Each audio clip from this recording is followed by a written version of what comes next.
લગ્ન કરવા છે રાજા અને રાણીની જેમ, કે પછી ખોવાઈ જવું છે પેલેસની શાન અને પ્રકૃતિ સાથે? તો આજે જ બુક કરો તમારો સ્ટે અથવા તમારી ઇવેન્ટ balarampalace.com પરથી.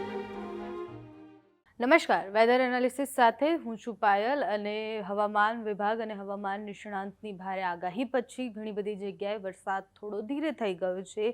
જે સિસ્ટમ ક્રિએટ થઈ છે, સિસ્ટમ ક્યાં સુધી પહોંચી છે, સિસ્ટમની અસર ગુજરાત પર કેવી થવાની છે, એ બધું જ પહેલાં વિંડીના માધ્યમથી જોઈએ તો અહીંયા તમને ભારે વરસાદ દેખાતો હશે. સમુદ્રમાં, અરબી સમુદ્રમાં આ બાજુ ભારે વરસાદ છે. ગુજરાત પર એની ઝાઝી અસર નથી થવાની કારણ કે સિસ્ટમ આ તરફ જવાની છે.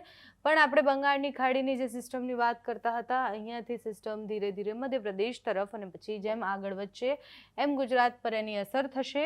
આજની સ્થિતિ જોઈએ તો સામાન્ય મધ્યમ વરસાદ પડવાની સંભાવના છે. અમુક વિસ્તારોમાં થોડો ભારે વરસાદ પણ પડી શકે છે અને ક્યાંય પણ અતિથી અતિ ભારે વરસાદ વિંડીમાં નથી દેખાતો. 18 તારીખની સ્થિતિ જોઈએ તો 18 તારીખની સ્થિતિમાં દરિયાકાંઠાના વિસ્તારોમાં વરસાદ પડી શકે છે. અમદાવાદની આસપાસ, દક્ષિણ ગુજરાતમાં અને મધ્ય ગુજરાત, સૌરાષ્ટ્રમાં પણ વરસાદ પડી શકે છે સાંજ સુધીમાં. પણ જે અતિ ભારે વરસાદની સંભાવનાઓ હતી એ સંભાવનાઓ હવે વિંડીમાં નથી દેખાઈ રહી. આપણે જે વાત કરતા હતા કે 17, 18 અને 19 તારીખ એ ગુજરાત માટે ભયાનક રહેવાની છે અને એટલો ભારે વરસાદ પડશે કે પૂર આવશે, પણ એ સ્થિતિ નથી અત્યારે દેખાઈ રહી. 19 તારીખે પણ તમે જુઓ કે ઉત્તર ગુજરાતમાં ભારે વરસાદની સંભાવના છે, કચ્છમાં ભારે વરસાદની સંભાવના છે, પણ એટલો ભારે વરસાદ નથી. જે રેડ કલર આપણને દેખાતો હતો એટલો ભારે વરસાદ નથી અત્યારે દેખાઈ રહ્યો.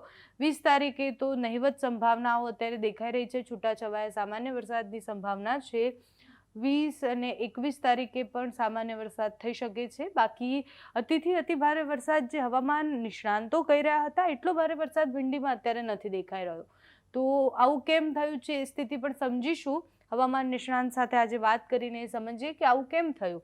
21 તારીખે જુઓ તમે તો ગ્રીન કલર દેખાશે એટલે ભારે વરસાદ પડવાની સંભાવનાઓ છે. પણ જે અતિ ભારે વરસાદ જે મહારાષ્ટ્રમાં રેડ કલર તમને દેખાતો હતો અને જે ઉપર તરફ આવતું હતું એ ટ્રફ હવે નથી દેખાઈ રહ્યું. એટલે શાયદ ઝડપીથી આગળ વધી ગયો જે સિસ્ટમ હતી અને એ પછી સમુદ્રમાં સૌથી વધારે વરસાદ લઈને આવ્યું અને આપણા પર એટલી અસર ન કરી એવું પણ હોઈ શકે. 22 તારીખની સ્થિતિ જોઈએ તો પણ સામાન્યથી મધ્યમ વરસાદ પડવાની સંભાવના છે. ભારે વરસાદની સંભાવનાઓ ખૂબ ઓછી છે. 23 તારીખે પાછો એ વરસાદ છે ધીરો થઈ જશે. હવામાન વિભાગ જે કહી રહ્યું હતું એ પ્રમાણે તો ઘણા બધા વિસ્તારોમાં આગાહી એવી કરવામાં આવી હતી કે અહીંયા અતિ ભારે વરસાદ પડવાનો છે.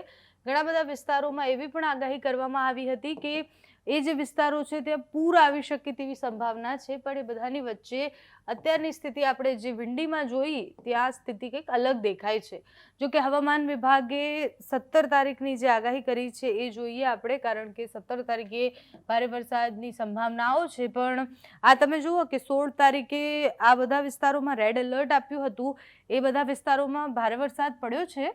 બાકી વિસ્તારોમાં જ્યાં ઓરેન્જ અને યલો એલર્ટ આપવામાં આવ્યું હતું ત્યાં પણ સામાન્યથી મધ્યમ અને એવો વરસાદ પડ્યો છે. પણ હવામાન વિભાગે જે 17 તારીખની આગાહી કરી હતી વિંડીમાં પણ એવું દેખાય છે. ઓરેન્જ એલર્ટ આપવામાં આવ્યું છે દેવભૂમિ દ્વારકા, પોરબંદર, જુનાગઢ, રાજકોટ, પંચમહાલ, સુરત, નવસારી, વલસાડ, દમણ, દાદરા નગર હવેલી આટલા વિસ્તારોમાં ભારે વરસાદની સંભાવના, અતિ ભારે વરસાદની સંભાવના છે. જો કે આખા ગુજરાતમાં ભારે વરસાદની સંભાવના છે.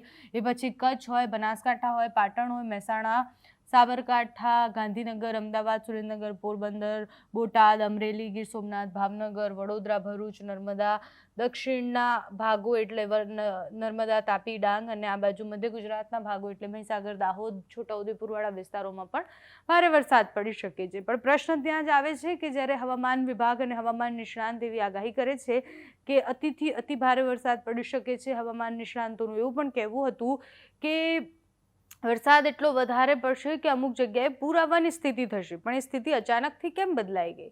હવામાન વિભાગ શું કહી રહ્યું છે? કેમ આ સ્થિતિ બદલાઈ છે અને પવનની ગતિ કેવી રહેવાની છે? કયા વિસ્તારોમાં હજુ પણ સારો વરસાદ પડે તેવી સંભાવના છે તે સાંભળીએ. का वार्निंग है इस प्रकार है. D1 में heavy to very heavy with extremely rainfall होने का चांसेस है. Isolated places both Gujarat region and Saurashtra coast में. और गुजरात रीजन में डे 2 एंड डे 3 में आपके heavy to very heavy and day 4 and day 5 में हेवी रेनफॉल का चेतावनी दिया गया है. जो एक्सट्रीम रेनफॉल है वो गुजरात रीजन में बालसाड, नवसारी, सूरत, दमन एंड दादरा नगर हवेली, और जो सौराष्ट्र कच्छ में है वो जूनागढ़, पोरबंदर, द्वारका एंड राजकोट में एक्सट्रीमली